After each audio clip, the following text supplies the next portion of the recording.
I'd only add a couple gallons to this, and then what I do on the flip side, after I cool it down, would be I'd add 3 gallons of cold water to it. So it's quicker to boil, it's much quicker to make, and and it's quicker to cool because you're adding cold water to it. Okay. Convert sugars, convert starch into sugars, anywhere between 155 and 168 degrees. Depending, and that temperature range actually makes a difference too. When you have it on the lower end, like 155 degrees, you tend to extract less sugars, but you get more body. Which, it's more of a texture thing.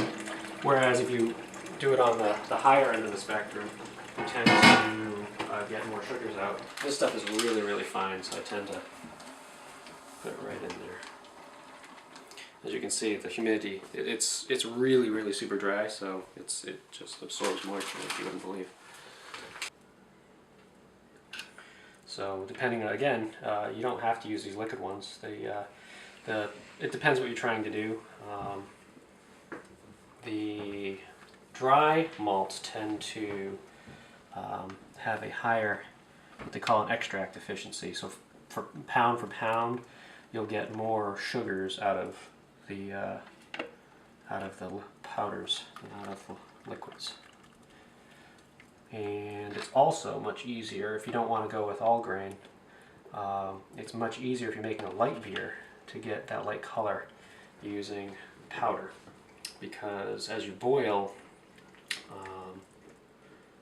the extract, it tends to get darker. So if you're trying to make an extra pale ale, there's really no way to make a true extra pale ale without doing all grain, because it'll just darken up too much as you're boiling this stuff. Periods of time, and you get a much higher efficiency.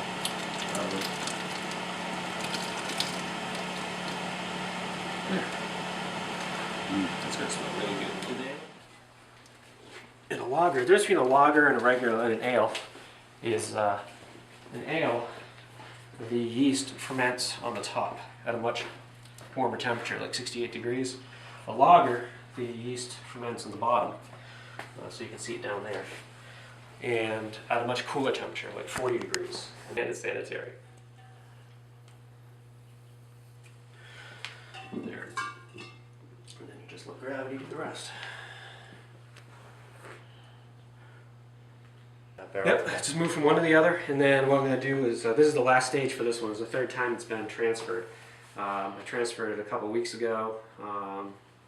This one actually has a champagne yeast in it too, because a traditional Pilsner is fairly low alcohol, about 4% or so. A beautiful straw, pale color. It's crisp and moderate bitterness.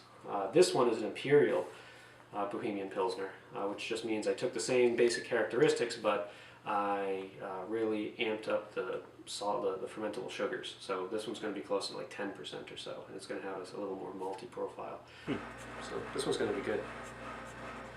Pretty happy with that. The color's right, and it's nice and malty and bitter.